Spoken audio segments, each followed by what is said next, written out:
Почитувана македонска јавност, почитувани колеги, почитувани колешки, прашањето е сега, кога зборуваме за овој закон, она што како вовед, прво, би требало да го дебатираме, е со која почит се однесувате кон Европската Унија.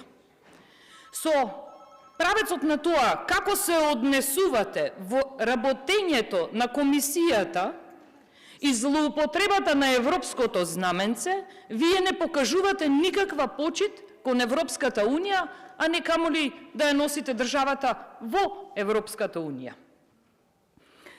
Почитувана македонска јавност, денес зборуваме за закон за Академија за судии и јавни обвинители, и тоа, верувајте, е закон со кој власта си овозможува и има тенденција да си овозможи во иднина сите оние криминали кои се направени претходно да поминуваат неказнети. Зошто е оваа мисла? Ајде да се вратиме назад во месец јануари, кога со одлука на влада беше донесено да се полага по писмен пат, а не на стариот начин на кој се практикувало тоа претходно. Зошто? За да се обезбедат послушни кадри и заради реакцијата на јавноста, таа одлука се повлекува и се носи закон во собранието, закон кој се носи со европско знаменце. А која е основата за да биде истиот закон? Зошто немаме пополнета табела за кои регулативи се повикувате на овој закон, е прашање на кое нема да имаме одговор. Второ нешто што најмногу не интересира е тоа зошто се брза. Ви стана јасно дека одговорност ќе има и затоа почнавте да ја злоупотребувате процедурата. Зошто дозволувате препишувачи да има? Зошто дозволувате квалитетниот кадар да биде изоставен и тргнат настрана?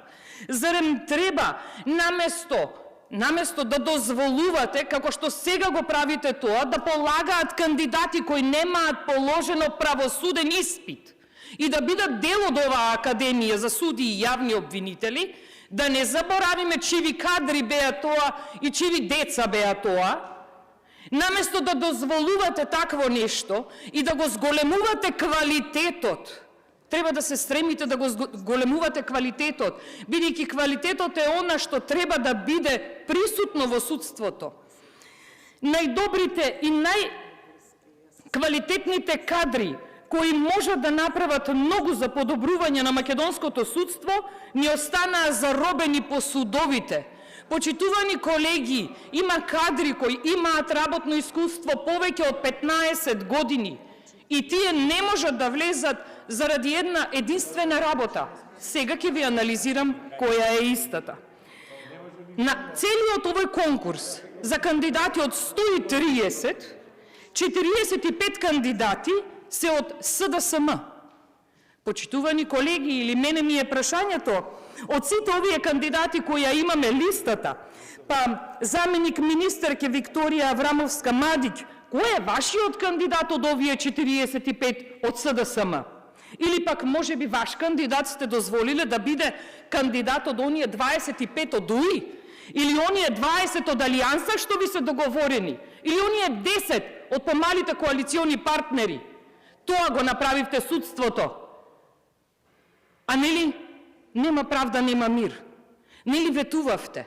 Но не и си.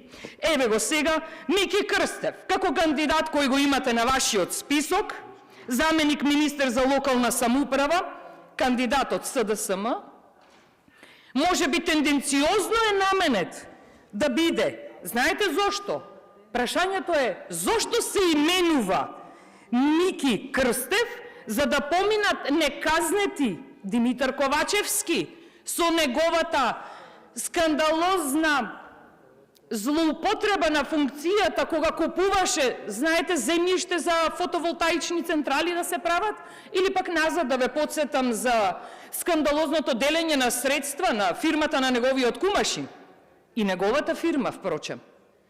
Или пак може би Решеху, кој е член на ДИК, кој е именуван и член на ДУИ, намерно се именува за да поминат неказнети Бујар Османи со оној скандал што беше поврзан со Евровија.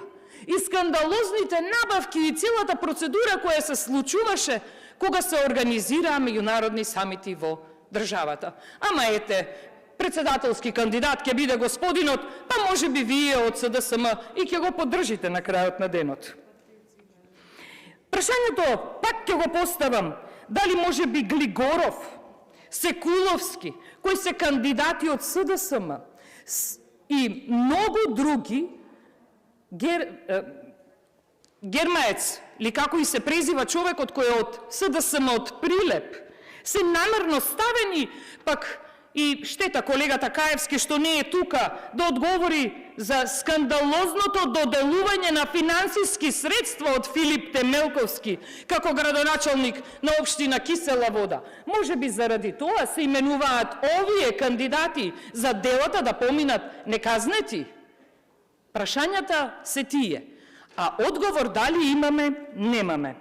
Сега, на крајот би сакала да завршам со овие колеги од Левица што ги нема да дојдат, што вие ги плаќате, бидејќи и тие коментираа дека незаконски изоставен електронски приемен испит, а сега ги нема да дебатираат. Штета што немаме квалитетна дебата, почитувани колеги овде во собранието, за да докажеме и покажеме на македонската јавност кој вистински се залага за правда во државата. Ви благодарам. Реплика Жаклин